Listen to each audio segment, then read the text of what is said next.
Hello and welcome to Culture Vultures. I'm Sandy Frye, your host. Our creative producer is Nancy Cole. And this is a program that explores the arts and culture all around Tampa Bay. And our guest today is Lynn Locker, chairman of the board of the Guerrilla Theater. Welcome. Thank you. Glad to be here, Sandy. I am delighted that you are here. The Guerrilla Theater has always been a theater that has been willing to try the very best dramas and usually does the very best productions. It's very, very good. Well, thank you. Yeah. Glad to hear that you think that. Well, yes, and now we have a somewhat a change of location for the next performance. Yes. And a fundraiser. Yes, we have a couple great things coming up. Our first event is on December 6th. It's called Dreaming of a White Christmas, and it is Catherine Michelle Tanner, a person who's worked on Guerrilla's stage a couple of different times, who will be doing a cabaret with Victor Nikolov. Holiday standards and family-friendly. She calls it a journey through ice and snow and a journey of the spirit. Good. We're looking forward to that. Unity has very kindly offered us a home for various events. We will probably be doing our reading series coming up soon. We like original works at Guerrilla, and so these plays are submitted by people who can attend the readings and use them to workshop the scripts that they've submitted. So hopefully some of them will become published works and or produced elsewhere. Well, this isn't the young person's playwright. No, that's a different one. It is different. Yes. Are you still carrying that forward? Yes, we are. Yeah. We have kept it going the last 2 years. The first year we did it at the Patel Conservatory. Oh, good. And the next year was at Free Fall Theater in St. Petersburg, and that was a wonderful experience. We've changed the format a little bit. It used to be full productions of all the plays. Now we're re-emphasizing workshops for the playwrights, the words themselves, and so we do book in hand staged readings. So less rehearsal time goes to staging and more to the word and more to feedback for the young playwright. Last year was the first year that we did that, and How it did was that a go? great concept. I think it was very well received, and I think the playwrights got a lot out of it. Oh, that's good. Yeah. You know, something has always occurred to me as I saw what was happening with, there are lots of young playwrights here who really appreciate the opportunity. Do they come back with other plays? Yes, they do. They do? Yes, we had submissions from previous winners this year and also people who were not produced in the previous years came back and submitted plays as well. So we've had several winners who came back multiple years. Do they tend to come from certain schools? No, not always. There is a wonderful playwright, Bill Levengood, who's over at Shorecrest Prep, and his students always make strong entries. I guess that would be one that sticks out in my mind. Right. But we try to sort of spread it around, and fortunately there are great writers coming from all the schools, good thespian programs. And last year was also the first year we opened it up to the entire state of Florida. Oh, really? Yes. Now, what did that gather? It gave us more scripts to read. Well, yes. Which was delightful. Where did they come from? Oh gosh, one winner was from Jacksonville, one from Melbourne area. I think maybe it was Indian Rocks or something like that. And another from West Palm. And I think because we made the commitment to keep at least 3 of the plays from the local counties and 3 coming in from elsewhere, I think it kind of mixes things up nicely and gives some fresh blood and some fresh input for all the kids in the program. I imagine so. I would think that young playwrights would probably be the people whose play indicates to older people, like myself, what are the issues with today's youth? Yes, exactly. It is. What do they think about things? What do they think about What's burning in their brains? Exactly. And last year was interesting. We had one that was on bullying. We had one that took place in a bus station, and it was just about how transient life is, I believe, is the statement she was trying to make. One was a very literary adaptation of the Frankenstein story. by Mary Shelley, and he just brought it to life as a stage, but imagining it from the aspect of the creature and how he felt about what was going on. Oh, that's interesting. Yeah. Several of the plays dealt with issues of fatherhood, and the creature felt that Frankenstein was his father, and therefore there were some issues that came. Of course, it's always around Father's Day, so that was kind of timely. So, well, that's interesting that they would choose that kind, because the I guess there is a play. Well, it's Jesus' mother, Mary, and it's Mary as the mother who really is not pleased that her son is hanging around with these people who she doesn't think are doing him any good. Right. And I thought, while some people might be absolutely horrified that someone would take the liberty to do that, I thought it was the most, I would say, a courageous thing to do, and to give that aspect of her motherhood a lot more reality. Now, I have not read the book, and I know that there is a play, I think, that is being shaped about it. And I think that it probably will offer some actress a wonderful role. Huge opportunity, yes. Yeah, I think that it's interesting to look at characters, real or imagined, and remember that they were human, as well as, in this case, you know, sacred or godlike, I guess. That's right. That's very interesting. We should say, by the way, that Guerrilla Theater used to hold its productions in a theater in Tampa, in an industrial park, a former industrial park. And now you are, you have already done some productions at the Springs. That's correct. Yeah. A couple of years ago, we were at the Springs Theater. We did The Whipping Man then by USF graduate Matthew Lopez. Yes. And it's a wonderful play, and we were proud because we were one of the earlier regional theater productions of The Whipping Man. I felt personally that it was a very good one. Oh, it was. It was fabulous. And now it's really catching fire. It's being that produced all over the country. Oh, so wonderful. We're always happy when we're a little ahead of the curve. Right, Yeah. I'm sure. Well, especially since the playwright, too, is from an institute, a Florida institution. Yes, absolutely. His brother still lives over in Pinellas County. Oh, is that right?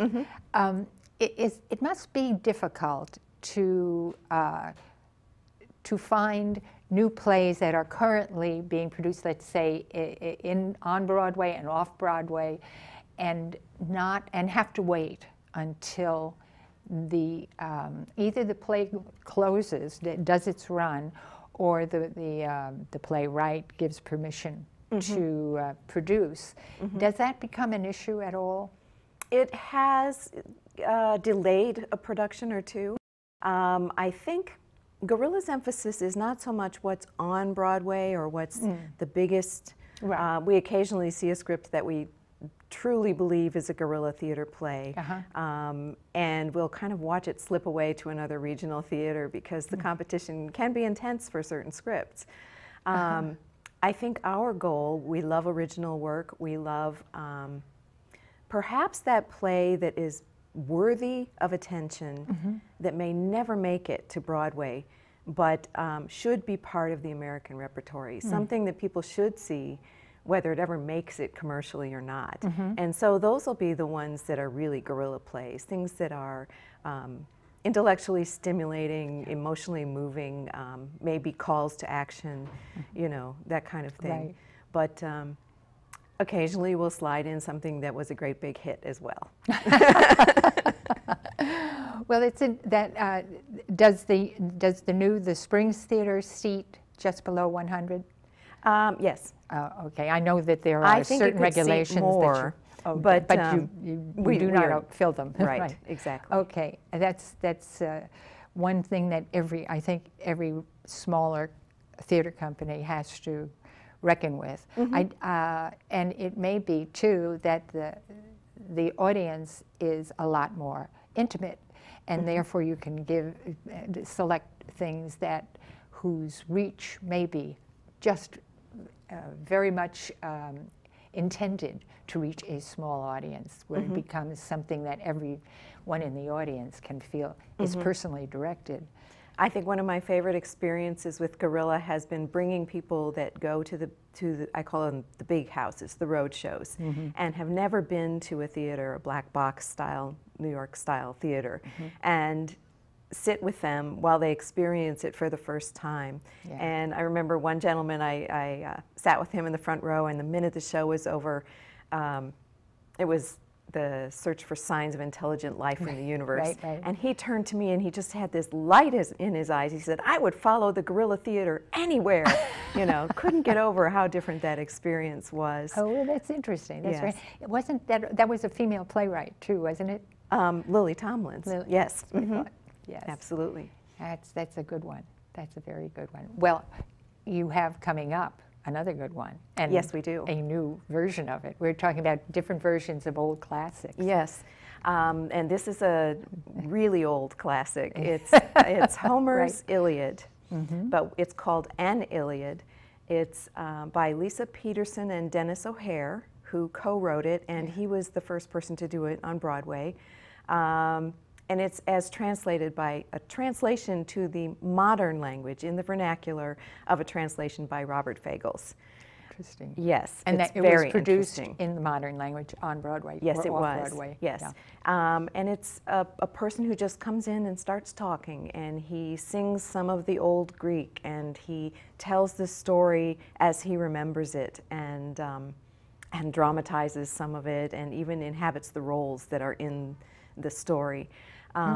And it's all one guy, but it's just beautifully written, beautifully translated. I think a very powerful piece. We're in a time when war is still an issue, and I think that that's kind of what the show is saying, is war has always been an issue. It's still an issue, you know. As the poet says, how many times am I going to have to sing this song? I'm translating loosely, but that's kind of his phrase. If you have an actor selected? We're on the verge. We finished our auditions on Sunday, and we're very excited. Our director is Amy Salih, who has directed for us before. She directed Rag and Bone, The Woman in Black.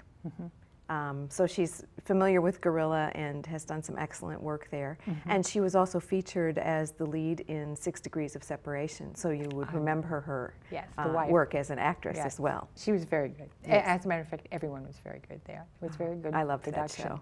Yeah, and I'm glad to have seen it there. Has anyone, I know that actors come from other cities and states here.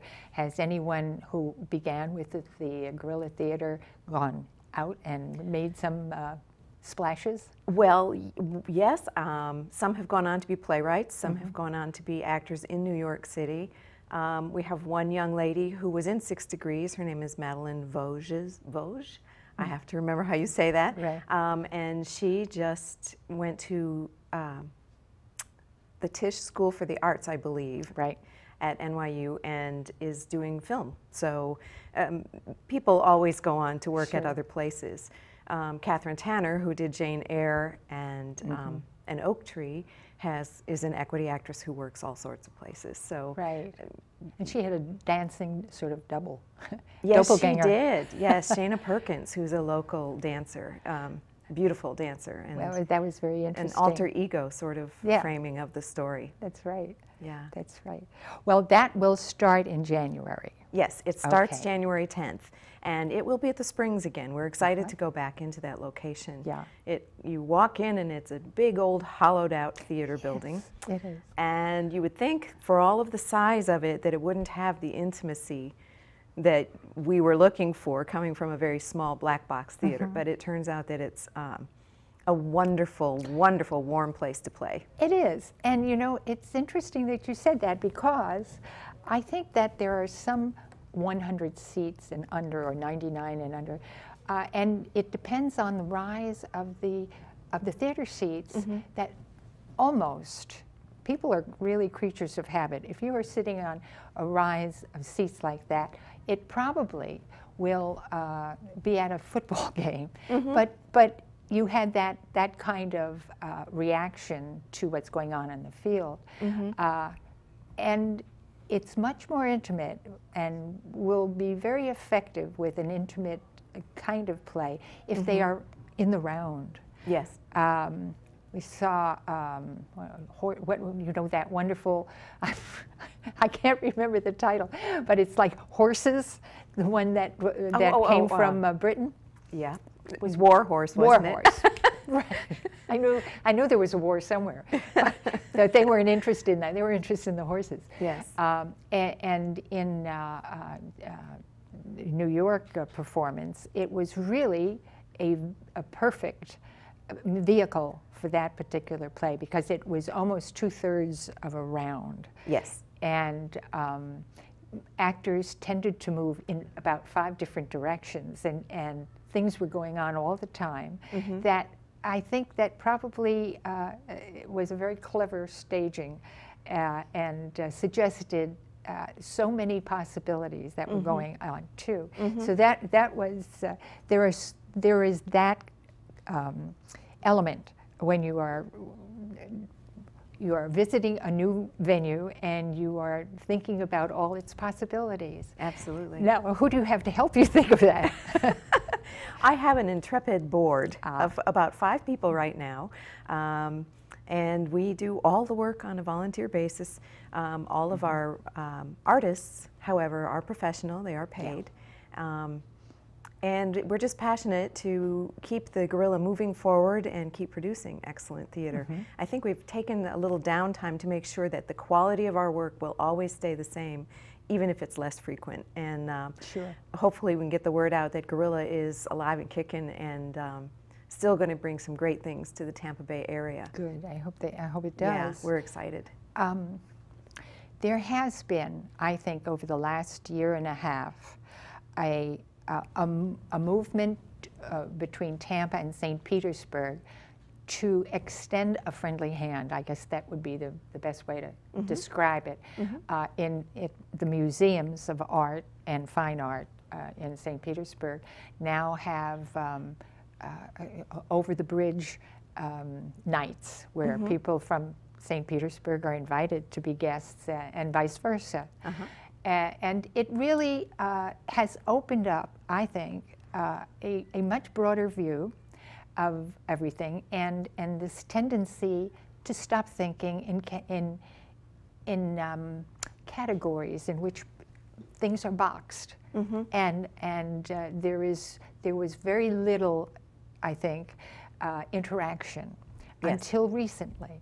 And have you felt that it has been that way? I have. I think of necessity in these times, nonprofits are starting to reach out in all sorts of different directions, and not just amongst themselves. So it wouldn't necessarily be theater to theater or museum to museum, but you might now see theaters and museums working together, or dance studios and theaters, or dance and museums, and of course music is incorporated in all of that too. And so it's an exciting time. It is. We were fortunate last year when we did the Young Dramatist Project at Free Fall to have some of that helping hand extended to us, and we're not sure where it's going to land this year, but it may well be back at Free Fall. That would be great. Yeah, it's a good home. What themes are young playwrights drawn to? Do you find anything specific? No, it changes from year to year. I will it? say that. There have been some very dark years in the plays. Corrupt school officials and bullying coaches, or there have been some very funny years too, or there's been jabs at society. So you just never know what's going to be coming in with the new scripts. We haven't seen any of them yet this year. The deadline is usually February 15th, so we have to wait a little bit to see what we're going to get. Right. Yeah, it's always fun to read them. Now, did you say you have 3 from this community? Yes. When I say community around Tampa Bay, yes. And 3 from the state. So you have 6 productions in effect. Possibly. Sometimes it depends on how long the scripts are. You might have, it definitely will be 3 from the local area, the Bay Area we call it. and it might be 2 if one is really long, because we still want to make it a comfortable evening for the audience as well. That's, I'm sure. Yes. It would be, and are they often called to talk about their plays after the, maybe one night after the show? Have you ever done that? They come with, a lot of times, especially when they're leaving town, they would come for the talk back on the first night, and then we may not see them again for the whole run. Right. But a lot of the playwrights come back multiple times during the course of the performances to see how it evolves as the actors become more familiar, to watch audiences respond. I think that that's one of the most fascinating things, is the surprises, as, you know, I put this on the page and they're laughing, Yes. or I put this on the page and they're crying, but it was meant to be funny, or when do they laugh, how do they laugh, what works, what doesn't. And so that's, I think, the finishing touch on what they get out of it. I bet. That's very, very interesting. Yeah. Has any young playwright rushed into the stage and said, that's not the way it's supposed Oh, no. to be? That's never happened yet. Good. But, you know, there's always that possibility. Right. It would be That's very right. exciting, well, I think. It might have been built in for comedy, something like that. There you go. Well, do you have any other event that you are doing besides the seasonal event of? No, nothing before No. January, and an Iliad in January. That's going to be our big focus for the near future. We are in the process of picking the second entry for the spring. Now, how do you do this? Oh, well, we're a little committee of 3 at this point, and we read a lot of scripts. We kind of watch what's going on. We read what's going on in New York or Chicago, and you know, glom onto reviews from West Palm or somewhere like that, and then just kind of say, could this be a project? You know, read the script, get a feel for it, Right. and then come together and say, what do we want to say? You know. Recently, I guess it was last year, maybe the year before, year and a half, Porgy and Bess was not rewritten, but given a new dimension. And we saw the play. I saw the play in New York, and it was, in fact, it was quite a different reading, and it only hinged, in my estimation, by the fact that Porgy was no longer crippled beyond movement. He came in with a handicap, and it immediately jumped that relationship into another possible category, and that was very interesting.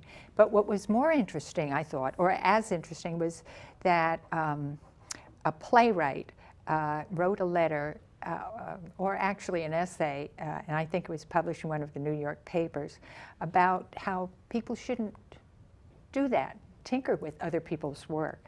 And I thought, well, maybe he's just calling out to everybody, saying, don't touch mine when I'm gone. It's possible. It is. I suppose it is, because I think you probably always get, after maybe 10 years, 20 years, there's a different sensibility, and you know you're a different era. There are different things that are important. Frequently, you will read a script that was very timely, say in the 80s. I think for me, the 80s is a really problematic decade, because it's kind of between things, but when I read things from the 80s, they seem really dated, and I always wonder, how are we going to make that current? How are we going to make it important? Right. And so that always goes into your thinking when you're reading a piece. I'll bet. That's from very the past. interesting. Yeah. And yet, if you look at Shakespeare, people tinker with Shakespeare all the time. They do. And that's right. You know, we're tinkering with an Iliad, so to make something more accessible, I think, is a good thing. It is. Yeah. It has to grow. I mean, it has to not change necessarily, but if there's any way of making it more relevant without destroying, you know, Or undermining the structure. Right, or bringing it to people who would never dream of reading an Iliad. However, they would be fascinated by the story behind it. Yes, exactly. Well, I'll be looking forward to seeing that. I am too. Yes. I am too. We want to be I just read this quote. It's by Plato. It's those who tell the stories rule society. And it really spoke to me in context of this coming event, the Iliad, because that's exactly what we're doing. We're telling a great story. And I think any good theater really is about great storytelling. It is. You know. Yes, and it also has its perspective on war, the Yes. continuity of wars. Yes. And will they ever stop? Yes. Well, maybe Rollerball. As I recall, there was a terrible film called Rollerball in which all the countries united, and instead of wars, they had athletes like the conquered peoples in Greece and so forth, who were then when they went to war, if they won, they took the prisoners and threw them into the pits with the lions for the benefit of their audiences. But it really shouldn't tamper, you know, substantially. So it's a sort of a two-edged sword. Well, and it's interesting to me, a reference for me is in the Chronicles of Narnia, I don't know which one, instead of having all the armies clash, they sent out the leaders. And it seems to me that that's the only fair way to go about it, because you're not putting someone else at risk for your battle. But, you know, where's the logic in war to begin with? I don't think there's any. At least in the last several wars, it beats me. Yeah. Well, it's been terrific to talk to you, and we are going to look forward to, what kind of a run, by the way? How long will it be running? We're doing 4 weekends, 4 weekends. And we'll travel to Ruskin the second weekend to go to the Firehouse Cultural Center, so 4 weekends. How is that? Have you seen it's a it? wonderful black box theater. Yeah. Constantly improving. They have now a new lighting system and soundboard, and that I definitely think will be the three-sided kind of theater experience. So we're looking forward to going and playing with them. Right. Do you have a phone number, by the way, for anybody who's interested in knowing when tickets are being sold or whatever? Yes, tickets are on sale always right now. Right. And for the event, the phone number, seasonal event. Yes, is 879-2914. Okay. And of course that's area code 813. Okay. And for more information on Gorilla, the best place to go is www.gorillatheater.com. Okay. And that's theater with an R-E. That's the tall hallmark of Tampa. I think everybody's RE. Yes, it is. Yeah. I think the theater versus the building theater, I don't know, that distinction seems to be disappearing. But if you do with an ER, you go to Kansas City, where they also have a Gorilla Theater. Oh my. So. Well, thank you for being with us. I know that for us, there's just one Gorilla Theater. Well, and it's in thank you. Tampa. It's been a pleasure. Thank you.